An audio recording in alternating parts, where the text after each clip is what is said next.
Selamat pagi Bapak, Ibu, Saudara-saudari GKT Trinity Palu sekalian. Salam sejahtera bagi kita semua. Mari kita semua datang kepada Allah Tritunggal dengan membawa rasa hormat dan syukur kita kepadanya. Jemaat dipersilakan untuk bangkit berdiri, bersama-sama kita akan melakukan saat teduh.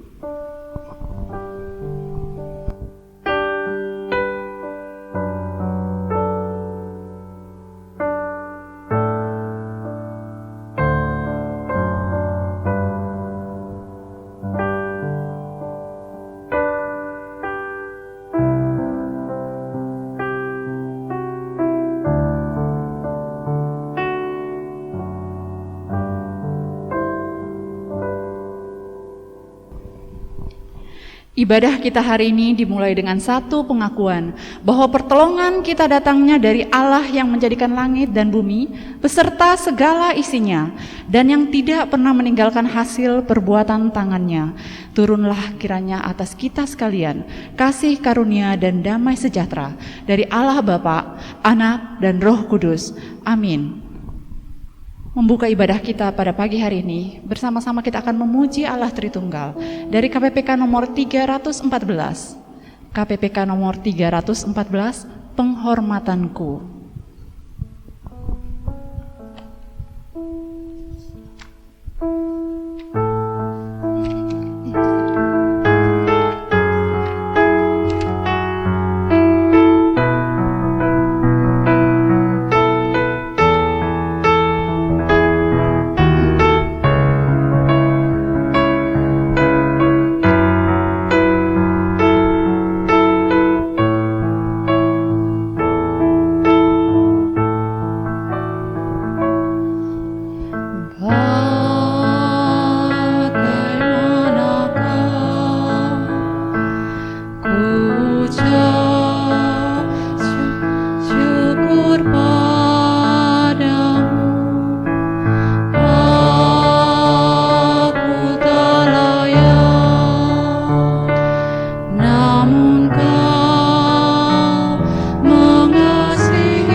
Dengarkanlah nats Alkitab yang menjadi landasan ibadah kita pada pagi hari ini, yang terdapat di Matius 5 ayat 9. Berbahagialah orang yang membawa damai, karena mereka akan disebut anak-anak Allah.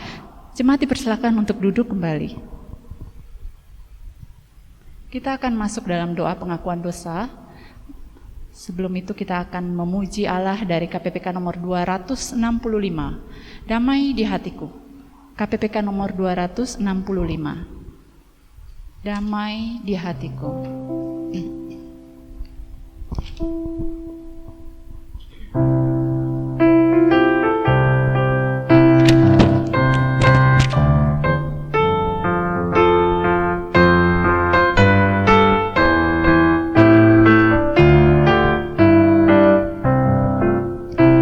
Damai di hatiku, bukan dari dunia, selamanya jadi milikku.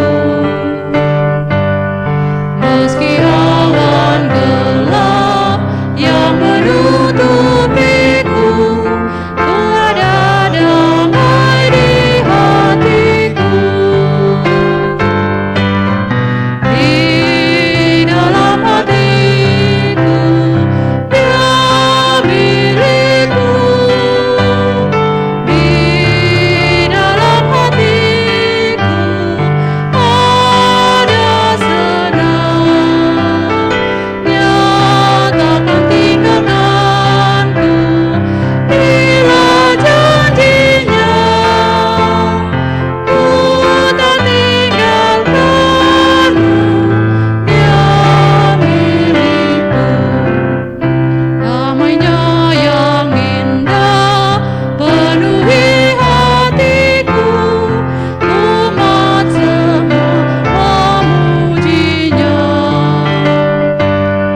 Gelap jadi terang, susah pun lenyaplah, Yesus sumber berkat yang indah.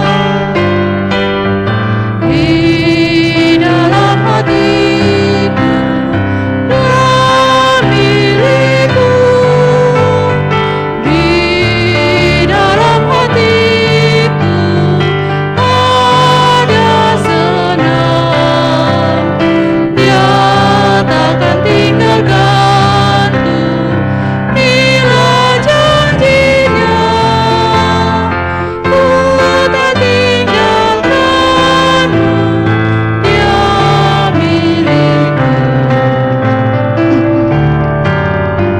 Damainya ku diberi, damainya ku diberi, simpan di hatiku, hidupku senang selalu.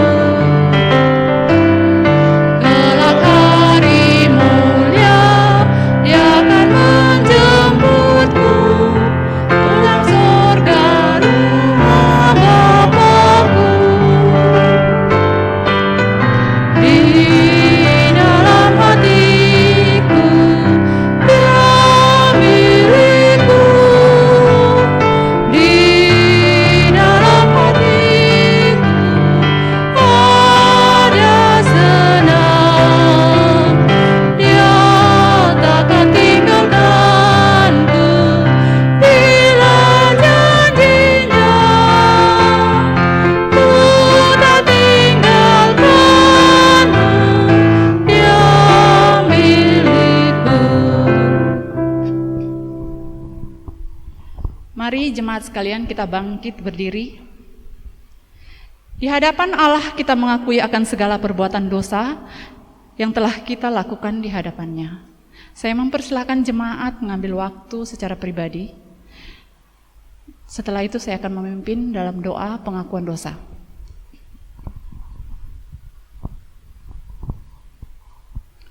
Allah yang bertata dalam kerajaan surga, sumber damai sejahtera bagi kami. Terima kasih untuk segala penyertaan-Mu dalam hidup kami. Hari lepas hari Engkau yang menuntun sampai pada saat ini kami boleh kembali beribadah kepadamu. Tuhan, saat ini Kami sungguh tidak layak sebenarnya untuk beribadah kepadamu karena segala dosa yang telah kami perbuat. Kami mau mengaku segala dosa dan pelanggaran kami dan memohon ampun kepadamu. Kiranya Engkau yang mengampuni untuk melayakkan kami dalam ibadah kami pada saat ini. Ini doa kami, permohonan kami yang boleh kami naikkan hanya dalam satu nama, Tuhan kami, Yesus Kristus. Kami berdoa. Amin. Jemaat sekalian, dengarkanlah berita anugerah bagi kita yang mengaku dosa kepada Allah. Terambil dari Matius 11 ayat 28. Marilah kepadaku, semua yang letih lesu dan berbeban berat. Aku akan memberi kelegaan kepadamu.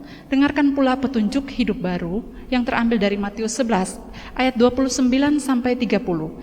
Pikullah kuk yang kupasangkan dan belajarlah padaku. Karena aku lemah lembut dan rendah hati, dan jiwamu akan mendapat ketenangan. Sebab kuk yang kupasang ini itu enak dan bebanku pun ringan. Jemaat dipersilakan duduk.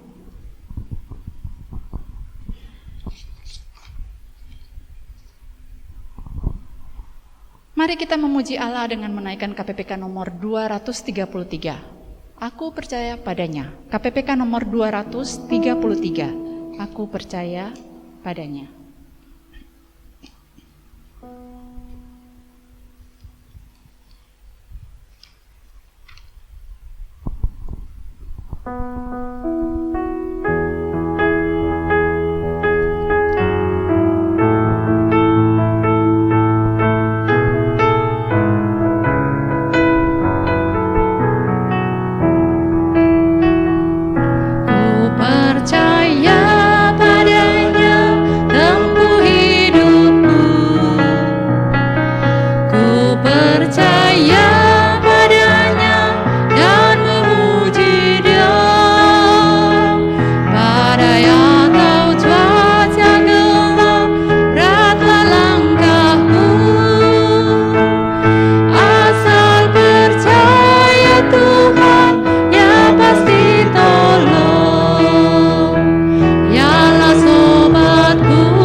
Jemaat sekalian, mari kita bangkit berdiri. Mari bersama-sama kita mengikrarkan pengakuan iman kita kepada Allah Tritunggal, seturut dengan pengakuan iman rasuli yang berbunyi demikian. Aku percaya kepada Allah, Bapa yang Maha Kuasa, Khalik langit dan bumi, dan kepada Yesus Kristus, anaknya yang tunggal Tuhan kita, yang dikandung daripada Roh Kudus, lahir dari anak darah Maria, yang menderita sengsara di bawah pemerintahan Pontius Pilatus, disalibkan, mati dan dikuburkan, turun ke dalam kerajaan maut. Pada hari yang ketiga, bangkit pula dari antara orang mati, naik ke surga, dan duduk di sebelah kanan Allah, Bapa yang Maha Kuasa, dan dari sana Ia akan datang untuk menghakimi orang yang hidup dan yang mati. Aku percaya kepada Roh Kudus, gereja yang kudus dan am, persekutuan orang kudus, pengampunan dosa, kebangkitan tubuh, dan hidup yang kekal. Amin. Doa syafaat akan dipimpin oleh Evangelis Michael.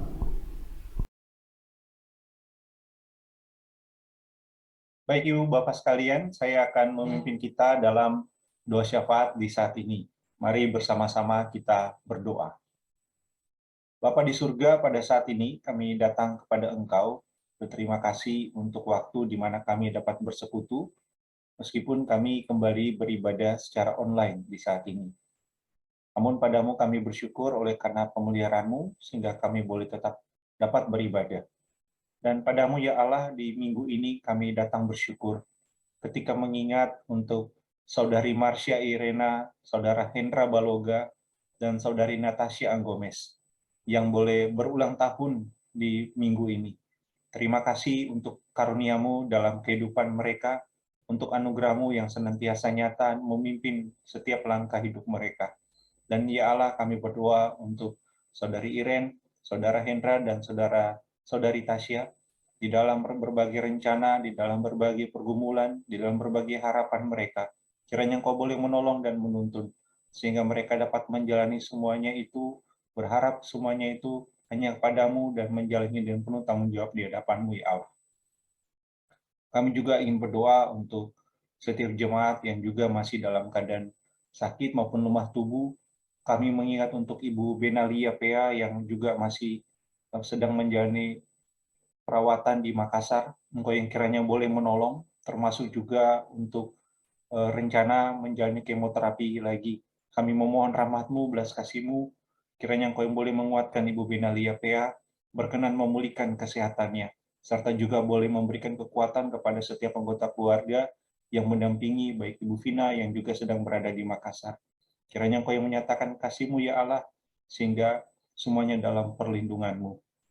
Kami juga ingin berdoa ya Allah untuk gereja kami, untuk para panitia Paskah yang telah mengadakan pertemuan, mengadakan beberapa pembahasan, termasuk untuk mempersiapkan ibadah Paskah pada bulan depan.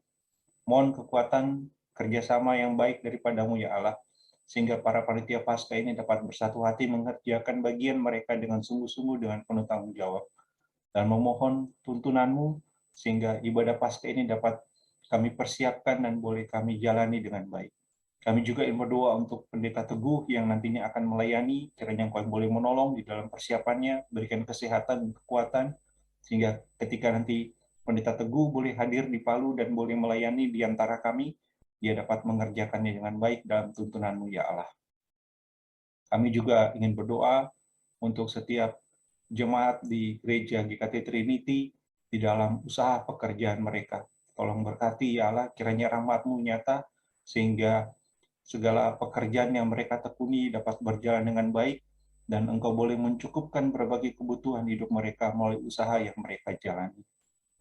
Kami juga ingin berdoa untuk GKT Araya, saudara-saudari kami seiman yang berada di Malang, khususnya di dalam rencana mereka untuk memulai kembali lagi beribadah di gedung gereja pada awal bulan depan.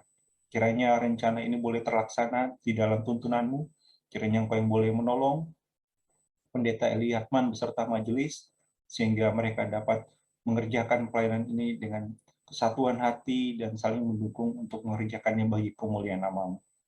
Padamu ya Allah kami sungguh berharap dan berdoa, kiranya semua pokok doa kami ini boleh Engkau jawab seturut dengan kehendak-Mu.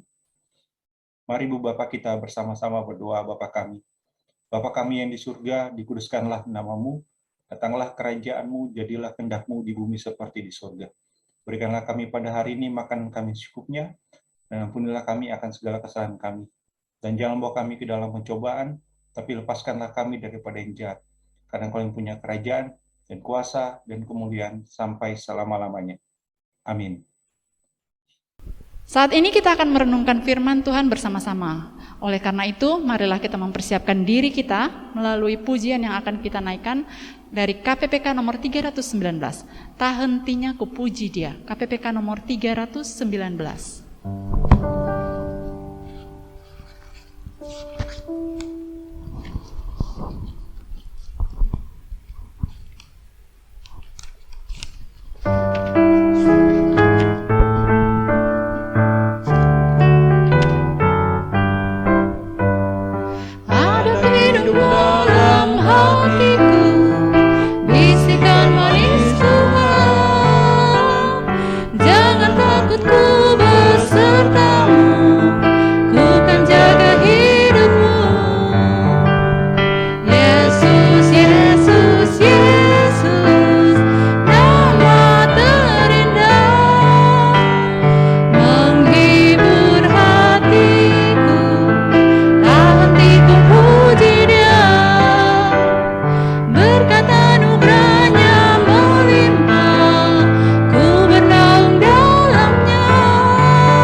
dijemput ke surga, bertata bersamanya.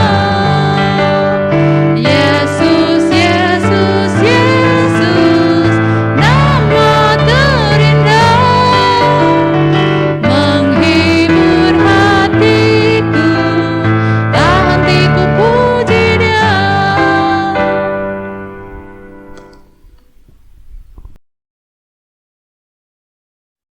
Shalom Ibu Bapak, saya berharap Anda semua dalam keadaan sehat dan baik, meskipun mulai hari ini kita kembali beribadah secara online. Tapi kiranya itu tidak menyurutkan semangat kita untuk belajar, beribadah bersama-sama, termasuk saat ini akan membaca dan merenungkan Alkitab. Baik, mari kita akan berdoa terlebih dahulu kepada Allah, memohon pertolongannya di dalam pembacaan dan perenungan kita pada saat ini. Mari kita berdoa. Bapa di surga, pada saat ini kami datang kepada Engkau, mengucap syukur karena kebaikan-Mu yang Kau nyatakan bagi diri kami. Ketika saat ini kami dapat beribadah meskipun secara online kembali, namun kiranya Engkau tetap menolong, membukakan hati dan pikiran kami untuk dapat membaca dan merenungkan firman-Mu dengan baik. Tuntunlah kami ya Allah, di dalam nama Tuhan Yesus kami berdoa. Amin. Ibu Bapak sekalian, pada saat ini saya akan mengajak kita merenungkan sebuah tema atau topik, yaitu umat pilihan Allah. Dan itu adalah salah satu identitas yang dimiliki oleh orang Kristen, yaitu umat pilihan Allah. Nah, Ibu Bapak, kalau bicara identitas, manusia itu punya identitas yang berlapis-lapis dan saling berkaitan. Atau identitasnya bisa beragam, dan semua itu saling berkaitan. Ada identitas sosial seseorang, ada identitas ekonomi, ada identitas agama. Dan semuanya itu ya saling berkaitan. Meskipun lapisannya banyak, saling berkaitan dan kadang susah untuk dipisahkan. Meskipun bisa dibedakan gitu ya. Ibu Bapak, memang sih ada juga yang namanya identitas yang diinginkan atau identitas yang dikehendaki. Tapi sebenarnya itu bukanlah identitas. Jadi kadang seseorang ingin menggambarkan dirinya seperti itu, ingin menampilkan dirinya seperti ini, tetapi ternyata itu bukanlah identitas dirinya yang asli. Yang kadang kita bilang dengan pencitraan belaka gitu ya. Jadi polesan yang sedemikian rupa yang hendak dia lakukan untuk menampilkan dirinya seperti itu. Sehingga identitasnya seperti itu, padahal itu bukanlah identitasnya yang sesungguhnya. Dan itu yang kayak gitu itu ya perlu dikritisi memang. Nah, balik ke topik kita. Jadi hari ini saya akan mengajak kita untuk merenungkan tentang identitas orang Kristen sebagai umat pilihan Allah. Memang ada banyak identitas kita yang lain yang juga disebutkan Alkitab sebagai anak-anak Allah, manusia baru, mempelai perempuan. Tapi hari ini kita fokus pada pengajaran Alkitab tentang umat pilihan Allah. Nah, mengapa saya mengajak kita untuk merenungkan identitas kita sebagai umat pilihan Allah? Karena gagasan atau pemahaman tentang umat pilihan Allah seringkali dianggap menjadi dasar bagi orang Kristen untuk bersikap arogan atau menganggap dirinya lebih superior, lebih wah, lebih hebat, lebih baik daripada pihak lain. Memang ini bisa jadi cuma tuduhan belaka, tapi bisa jadi juga memang ada orang-orang Kristen yang berlaku demikian di dalam kehidupannya karena menganggap dirinya sebagai umat pilihan Allah. Sehingga akhirnya kesulitan untuk hidup bersama dengan orang yang berada di luar kelompoknya. Dan sungguh sayang. Pertanyaannya adalah, bagaimanakah kita memahami konsep umat pilihan Allah ini? bagaimanakah kesaksian Alkitab tentang apa itu umat pilihan Allah dan kaitannya bagi kehidupan kita. Nah, itu yang akan saya ajak untuk kita renungkan bersama-sama dari bacaan-bacaan Alkitab pada saat ini. Ibu Bapak sekalian, mari kita melihat Ulangan pasal 7 ayat 6 hingga ayat yang ke-8.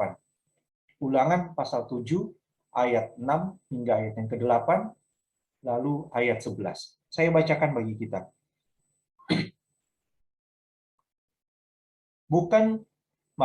Sebab engkaulah umat yang kudus bagi Tuhan Allahmu.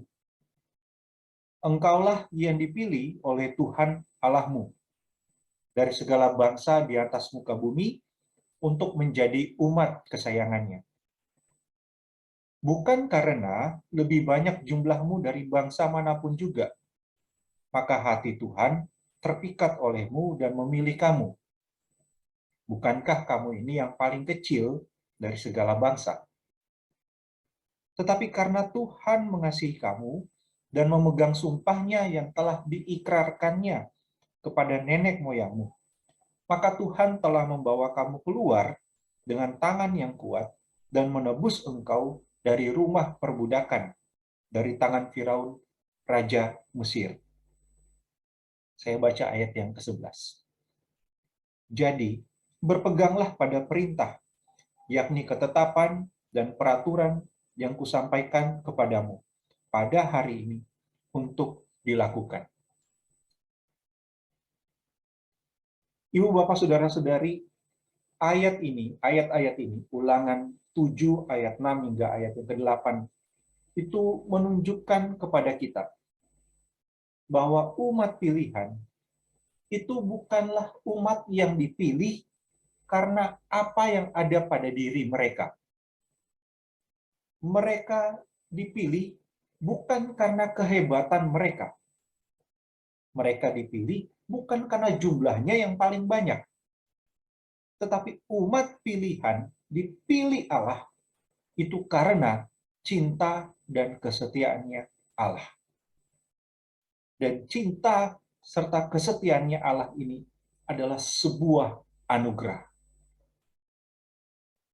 Ya, Ibu Bapak, tentu saja dengan maksud perkataan ini, perkataan Allah yang hendak disampaikan oleh Musa kepada bangsa Israel ini, maksudnya adalah untuk mengingatkan mereka kepada umat pilihan ini agar jangan jadi sombong atau agar jangan menjadi bermegah, merasa diri lebih superior daripada yang lain.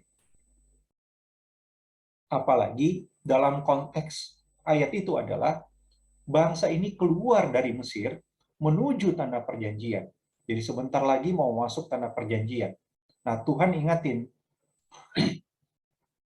agar ingat, kalian ini adalah umat yang dipilih bukan karena kalian yang hebat, tapi karena Tuhan saja.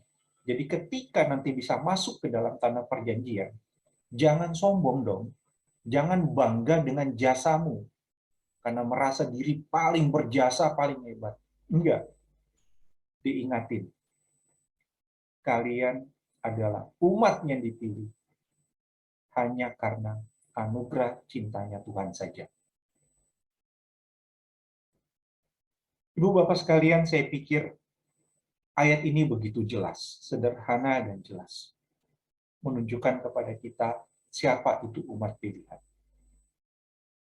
Umat pilihan adalah umat yang dipilih Allah karena anugerah cinta dan kesetiaan Tuhan sendiri. Bukan karena kehebatan atau keperkasaan umat itu.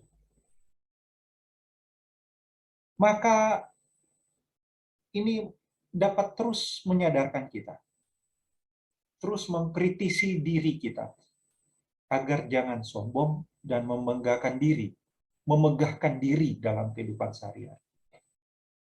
Termasuk saya kira kita juga perlu kritis terhadap lagu-lagu atau berbagai keyakinan teologi yang menonjolkan status kita sebagai umat pilihan Allah.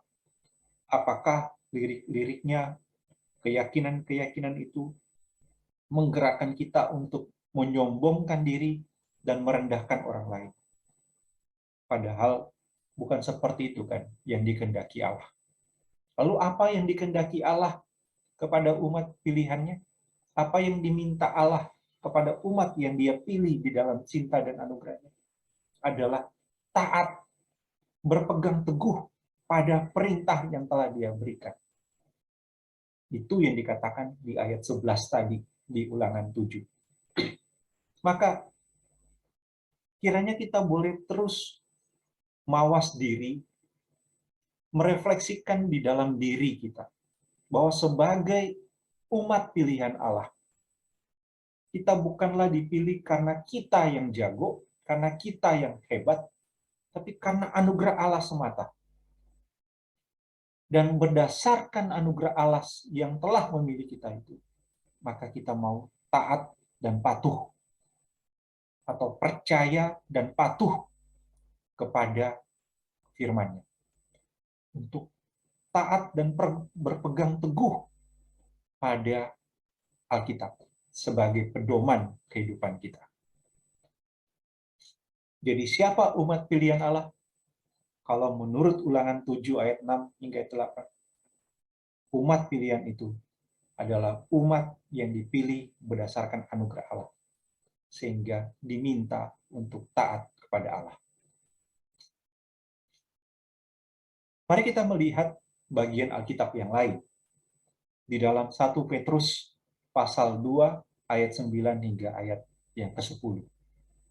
1 Petrus pasal 2 ayat 9 hingga ayat yang ke-10.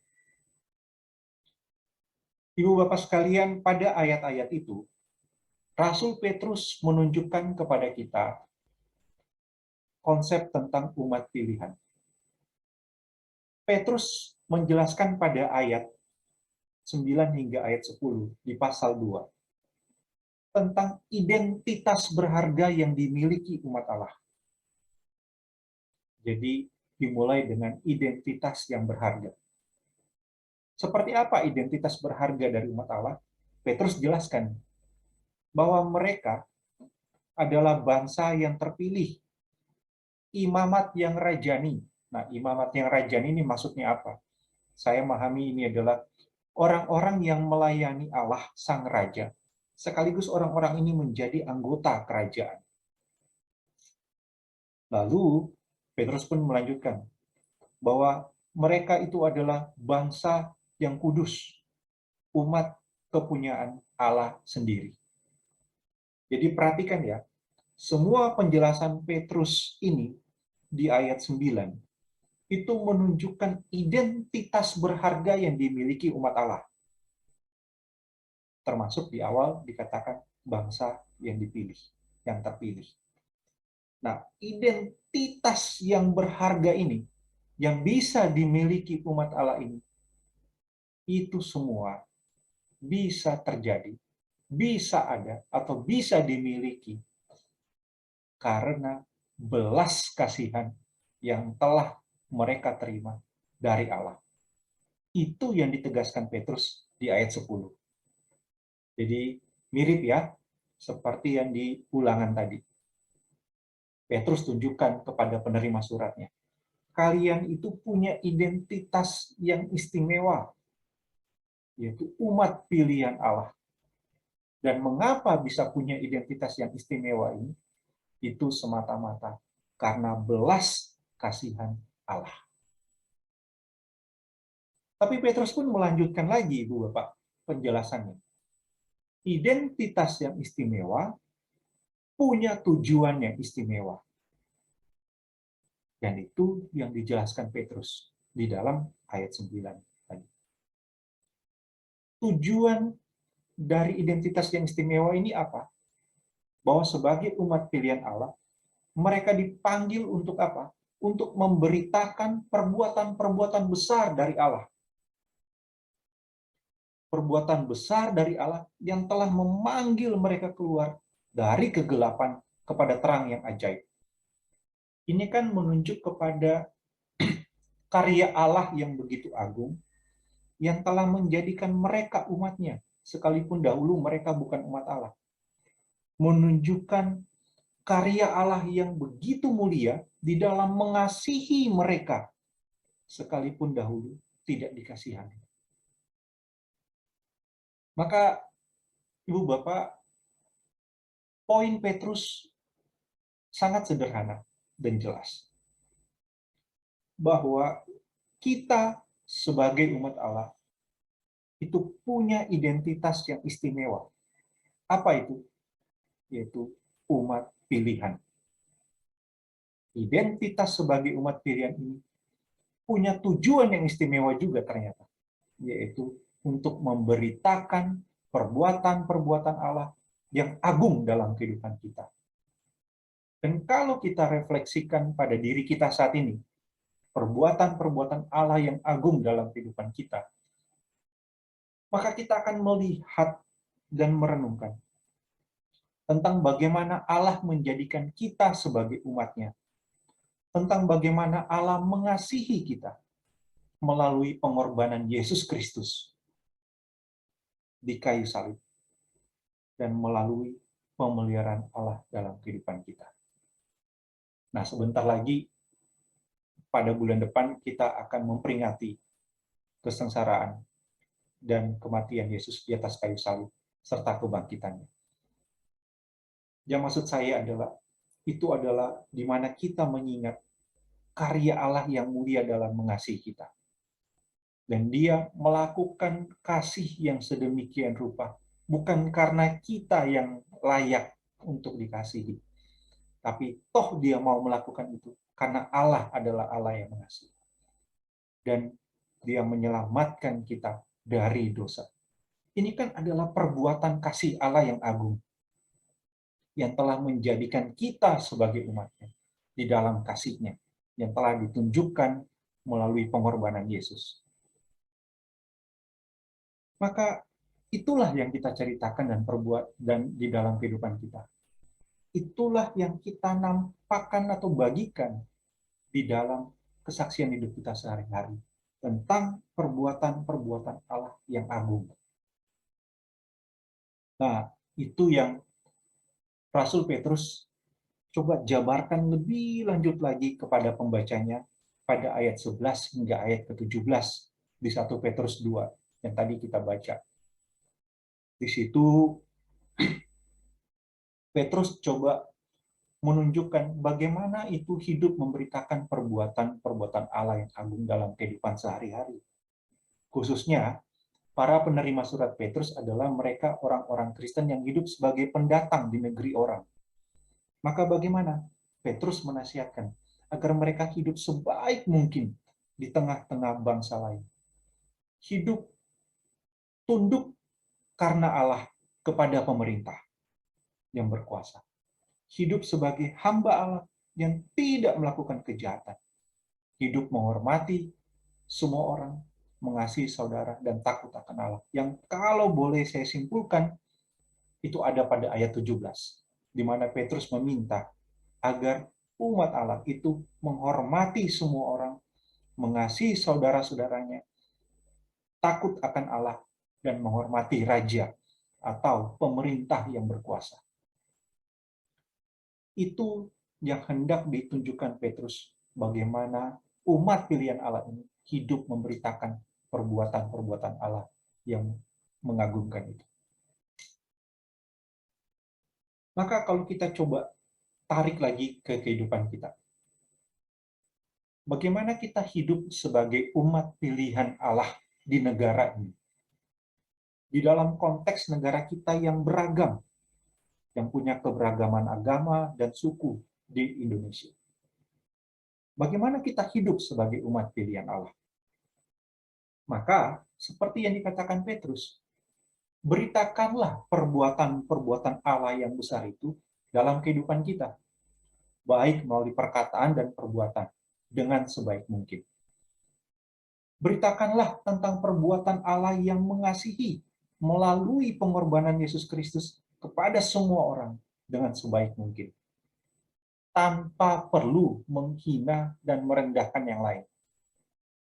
Beritakanlah tentang perbuatan Allah yang mengasihi kita melalui cara kehidupan kita yang baik. menghormati semua orang, mengasihi saudara, tunduk kepada pemerintah yang berkuasa, dan takut akan Allah. Bukan dengan menjadi pelaku penyebar kebencian atau menyebarkan ujaran kebencian terhadap orang lain yang berbeda dengan kita. Kalau dulu sempat beredar ada slogan mulutmu harimaumu supaya kita berhati-hati dengan perkataan kita, maka lalu sempat juga muncul ada slogan jempolmu harimaumu supaya kita berhati-hati dengan apa yang kita ketik atau kita share di media sosial. Cuma maksud saya begini, umat pilihan adalah identitas yang istimewa yang kita miliki. Dan identitas istimewa ini punya tujuan yang istimewa, yaitu untuk memberitakan perbuatan Allah yang mengagumkan. Maka lakukan itu di dalam kehidupan kita sehari-hari, baik melalui perkataan dan perbuatan, dengan menunjukkan kasih Allah yang telah kita terima, bagikan dan nyatakan, saksikan kepada semua orang di sekitar kita. Bukan dengan menjadi pelaku menyebar kebencian. Mari kita lanjut. Mari kita melihat dari pengajaran Yesus sendiri tentang umat pilihan. Mari kita melihat dari Matius 25 ayat 31 hingga ayat yang ke-46. Matius 25 ayat 31 hingga ayat 46. Ibu Bapak, kalau melihat perikop itu, dalam penjelasan Yesus di perikop itu, kita pun juga akan menemukan gagasan tentang orang-orang pilihan.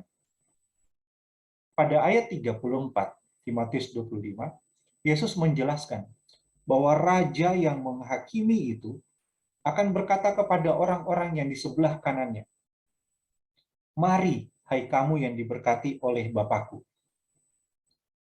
Kata diberkati di sini juga mengandung unsur pujian di dalamnya. Jadi orang-orang ini adalah orang-orang yang dipuji oleh Bapa. Dan dikatakan kepada mereka, terimalah kerajaan yang telah disediakan bagimu sejak dunia dijadikan. Nah, menarik.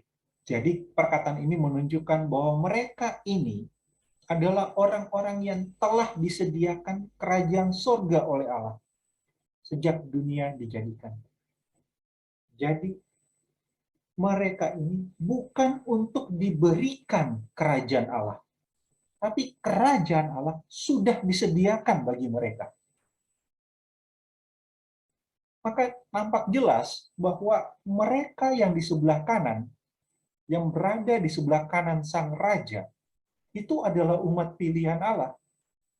Karena kerajaan surga telah disediakan bagi mereka. Jauh sebelum orang-orang ini hidup dalam dunia. Jauh sebelum mereka berbuat apa-apa. Itu nanti bisa Ibu Bapak bandingkan dengan perkataan Paulus di Efesus 1 ayat 4. Cuma maksud saya, jadi Yesus pun mengajarkan konsep orang-orang atau umat pilihan. Lalu apa yang dilakukan oleh umat pilihan Allah ini di dalam Matius 25? Mereka ini melayani orang-orang yang dipandang hina, bahkan dikatakan paling hina.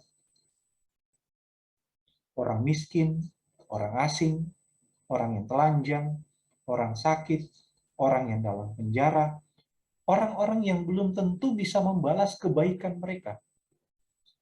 Orang-orang yang membutuhkan pertolongan. Ya, saya kira daftarnya bisa ditambah lagi dengan orang-orang yang dipandang hina dalam masyarakat atau orang-orang yang kita pandang hina dalam konsep berpikir kita, yaitu mereka yang diabaikan atau tersingkirkan. Menariknya lagi, Bu Bapak, begini. Orang-orang yang paling hina ini dikatakan sang raja adalah saudaranya. Jadi jangan-jangan pemikiran saya, orang-orang yang hina dalam masyarakat atau orang-orang yang hina dalam konsep berpikir kita selama ini ternyata adalah saudara sang raja.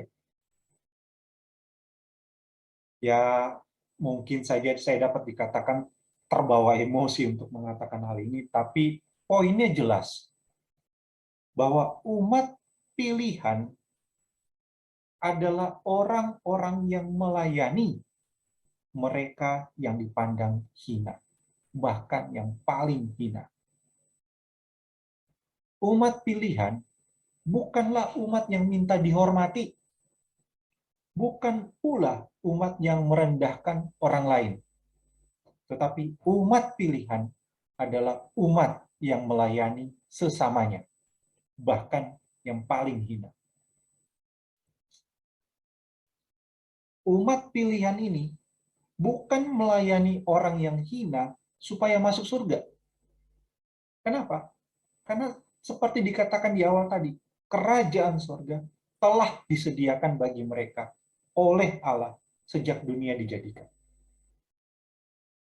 Ini sama seperti ketika kita berkata, orang Kristen itu berbuat baik bukan supaya selamat, tapi karena sudah diselamatkan Allah, makanya ia berbuat baik sebagai ungkapan syukur. Nah itu, sama seperti itu. Umat pilihan bukan melayani yang hina supaya masuk kerajaan surga. Tapi kerajaan surga sudah disediakan bagi mereka. Dan apa yang mereka lakukan adalah mereka melayani sesama mereka, bahkan yang paling hina. John Calvin dalam tafsirannya untuk Matius 25 ayat 40 ini menjelaskan betapa luar biasanya kemalasan kita, kata dia. Kalau bela rasa atau belas kasihan tidak muncul dalam diri kita karena perkataan Yesus ini. Bahwa Kristus ditolak dan dihormati dalam orang-orang yang membutuhkan pertolongan. Saya kira maksudnya jelas.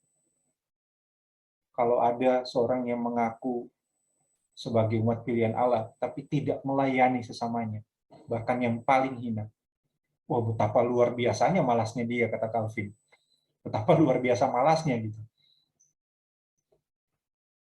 Maka ini mengingatkan kita bahwa sebagai umat pilihan Allah yang hidup pada masa sekarang, kita perlu terus didorong, diingatkan untuk belajar melayani mereka yang dianggap hina, mereka yang miskin, mereka yang lemah, mereka yang diabaikan, yang membutuhkan pertolongan, siapapun mereka.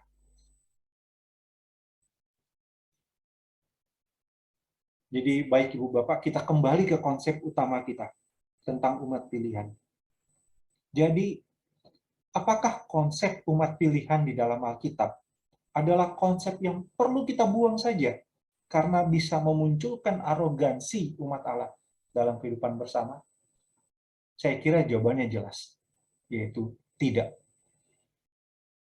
Lalu bagaimana kalau ada orang Kristen yang mengarogansikan dirinya dan merendahkan orang lain karena menganggap dirinya sebagai umat pilihan Allah? Maka bagi saya, pemahaman dia perlu dikoreksi. Mengapa? Karena umat pilihan Allah adalah satu, umat yang tidak menyombongkan diri, tetapi menaati Allah. Kedua, umat pilihan Allah adalah umat yang punya identitas dan tujuan yang istimewa. Apa itu? Memberitakan perbuatan Allah melalui kehidupannya, baik melalui perkataan maupun perbuatan. Perbuatan Allah yang mengagumkan, yang mengasihi manusia berdosa. Ketiga, umat pilihan Allah adalah umat yang melayani, bukan umat yang malas-malasan. Umat yang melayani, bukan umat yang minta dihormati, tetapi umat yang melayani sesamanya, bahkan yang paling hina.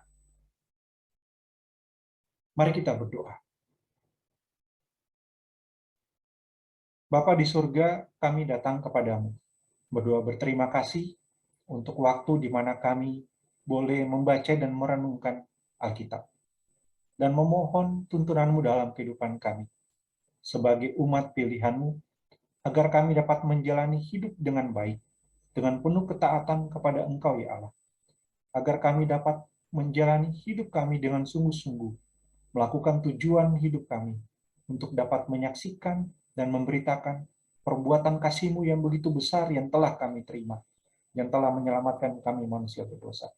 Karena itu tolong kami untuk dapat menyaksikan karya-Mu yang baik ini dan mengagumkan itu dengan sungguh-sungguh di dalam kehidupan bersama, tanpa perlu merendahkan yang lain, tanpa perlu menghina yang lain, tanpa perlu menyebarkan kebencian kepada yang lain. Dan tolonglah ya Allah, agar kami sebagai umat pilihan dalam kehidupan kami sehari-hari juga menjadi umat yang rajin dan tekun untuk melayani.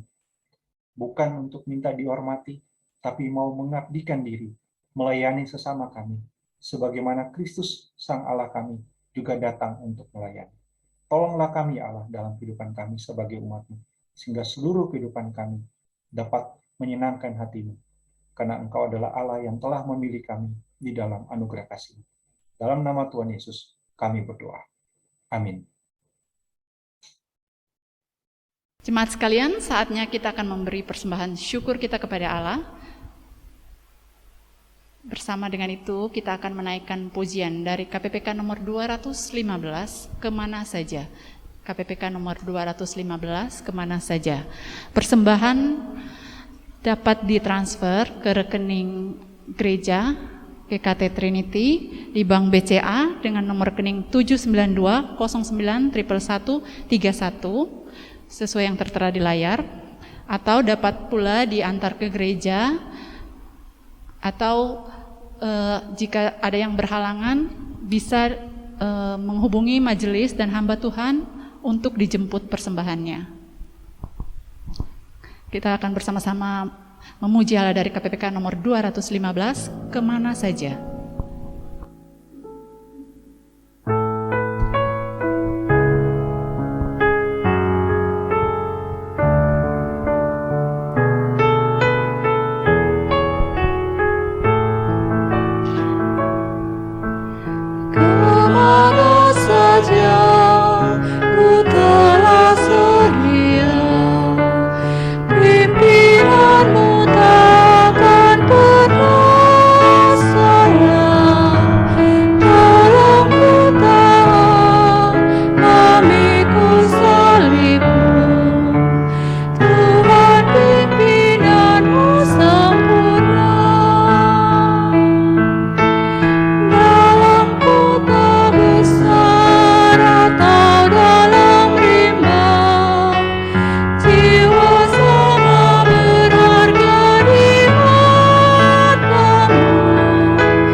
Kita akan mendoakan persembahan syukur kita kepada Allah. Jemaat saya persilakan untuk bangkit berdiri. Segala puji, hormat, dan syukur kami naikkan hanya kepadamu ya Allah, pemilik langit dan bumi beserta segala isinya. pemberi kehidupan kami, Allah yang mengasihi kami, Allah yang selalu menuntun langkah jalan hidup kami. Tuhan, saat ini Tuhan masih memberikan waktu dan kesempatan bagi kami untuk memberikan ungkapan syukur kami kepadamu. Apa yang ada bagi kami saat ini, semua bersumber daripada Engkau ya Allah. Dan terimalah persembahan syukur ini untuk puji dan kemuliaan-Mu. Tuhan, berikan segala hikmat bijaksana bagi kami anak-anak-Mu, untuk melalui kehidupan kami, untuk memanfaatkan berkat yang telah kami terima. Biarlah hidup kami, selalu kami dengan setia mempersembahkan kepadamu, sebagai persembahan yang kudus dan berkenan di hadapan-Mu. Ini doa dan ungkapan syukur kami, yang kami bawa hanya dalam satu nama, Tuhan kami Yesus Kristus. Kami bersyukur. Amin. Jemaat dipersilakan untuk duduk kembali. Jemaat saya persilakan untuk bangkit berdiri. Kita akan mengakhiri ibadah kita pada hari ini. Bersama-sama kita akan menyanyikan doksologi.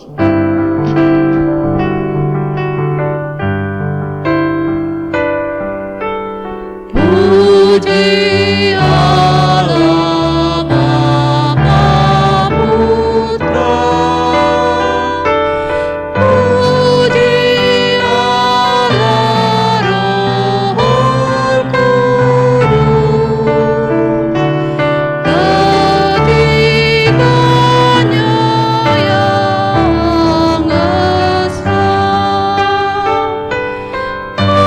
pohon selamat sumber berkat.